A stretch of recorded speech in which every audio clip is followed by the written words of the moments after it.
apakah salafi itu tidak ada benar-benarnya? Itu pertanyaannya ya. Ya ada benarnya lah Pak, masa nggak ada benarnya? Ya. Cuma mereka memonopoli kebenaran, itu aja masalahnya.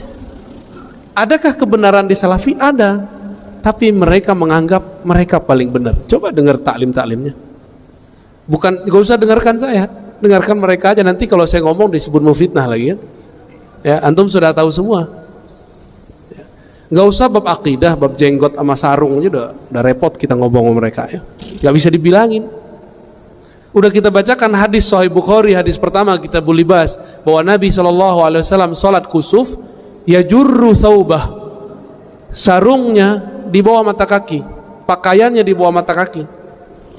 Hadis keduanya, hadis Abdullah bin Umar, dihadiri oleh Abu Bakar, bahwa Abu Bakar ketika mendengar Nabi mengatakan Allah tidak memandang kepada orang yang jarra, ya, yang memanjangkan sarungnya khuyala karena merasa takjub dan sombong.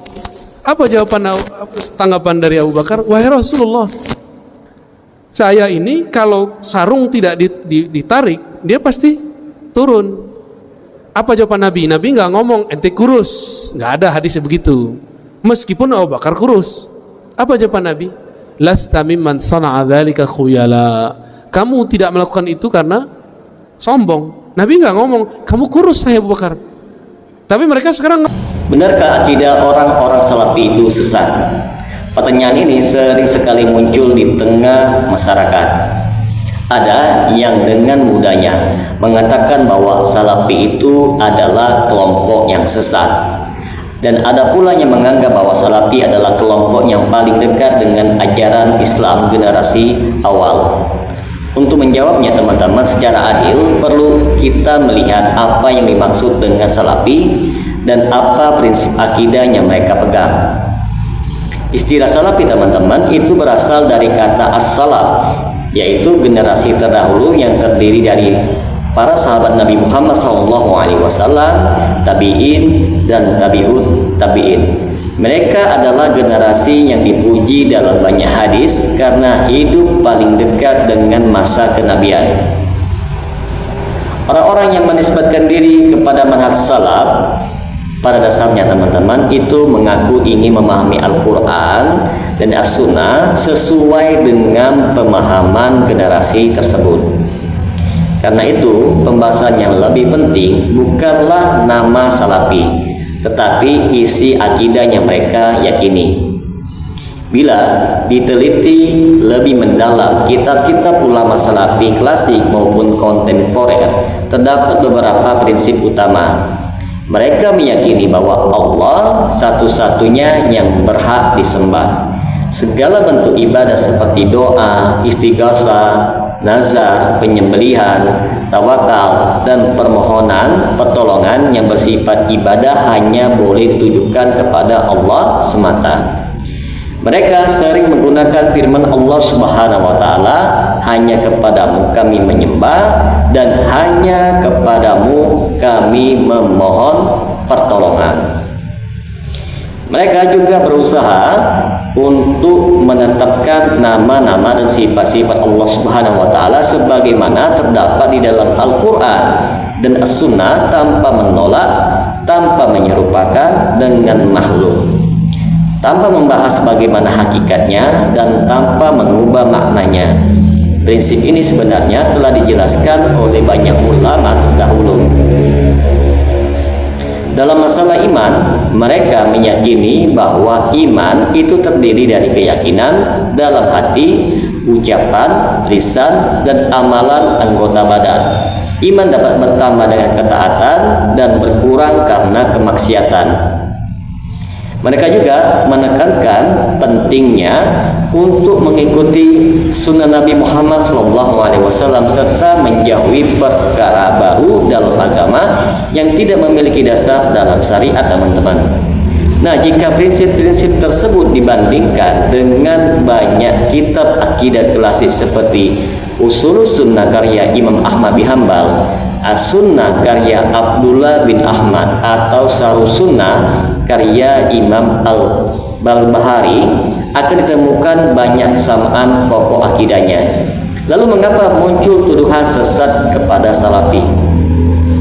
Salah satu penyebabnya itu adalah perbedaan dalam beberapa masalah yang diperselisihkan oleh ulama. Semisal tentang tawasul tertentu, peringatan Maulid Nabi SAW, zikir berjamaah dengan tata cara tertentu, atau praktik ziarah kubur yang berkembang di sebagian masyarakat. Karena perbedaan tersebut teman-teman, sebagian pihak memberikan label negatif kepada kelompok yang lain.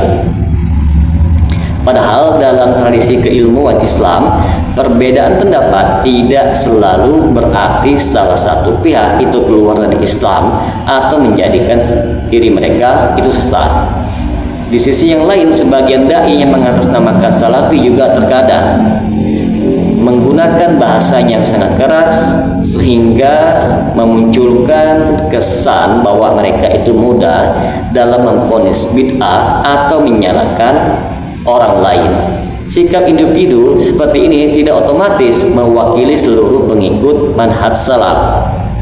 Perlu kita bedakan antara kritik terhadap cara berdakwah seseorang dengan penilaian terhadap pokok akidahnya teman-teman. Dalam ilmu akidah, suatu keyakinan itu dinilai sesat apabila bertentangan dengan prinsip-prinsip dasar Islam yang telah disepakati, seperti mengingkari keesaan Allah Subhanahu wa taala, mengingkari kenabian Muhammad SAW, mengingkari Al-Qur'an, atau menghalalkan sesuatu yang telah disepakati keharamannya.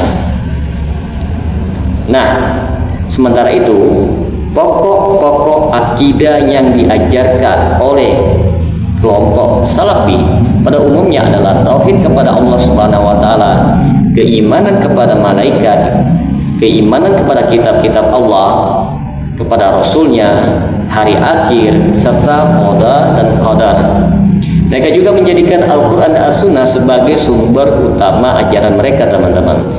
Karena itu menyatakan secara umum bahwa akidah orang-orang Salafi adalah sesat merupakan klaim yang terlalu luas dan tidak mencerminkan keragaman dalam beragama. Penilaian terhadap suatu ajaran sebaiknya didasarkan pada dalil dan kajian ilmiah, bukan sekedar label atau sentimen kelompok saja. Seorang muslim juga perlu berhati-hati dalam memberikan vonis sesat kepada individu ataupun kelompok yang lain. Para ulama mengingatkan kepada kita bahwa tuduhan seperti itu memiliki konsekuensi yang sangat berat teman-teman, dan harus didasarkan kepada ilmu, bukti yang jelas, serta memenuhi syarat-syarat yang ditetapkan dalam syariat. Sikap yang lebih ilmiah adalah mengkaji setiap pendapat-pendapat itu berdasarkan Al-Quran, As-Sunnah, serta penjelasan para ulama yang terpercaya. Kemudian berdialog dengan adab dan menghormati perbedaan yang masih berada dalam ranah ijtihad. Dengan demikian teman-teman, jawaban atas pertanyaan benarkah akidah orang-orang Salafi itu sesat? Maka kita jawab itu tidak benar. Perlu diketahui akidah yang mereka deklarasikan itu berpusat kepada tauhid, mengikuti Al-Quran dan As-Sunnah, serta meneladani generasi awal Islam. Apabila ada kritik, maka kritiklah tersebut dengan lebih diarahkan kepada tempat dan tata cara berdakwah individu tertentu, bukan dengan memvonis seluruh pengikutnya memiliki akidah yang sesat. Semoga dengan sedikit penjelasan ini dapat memberikan manfaat bagi teman-teman sekalian, dan apabila channel ini dapat memberikan manfaat bagi teman-teman sekalian, silahkan like dan share. Semoga bermanfaat. Assalamualaikum warahmatullahi wabarakatuh.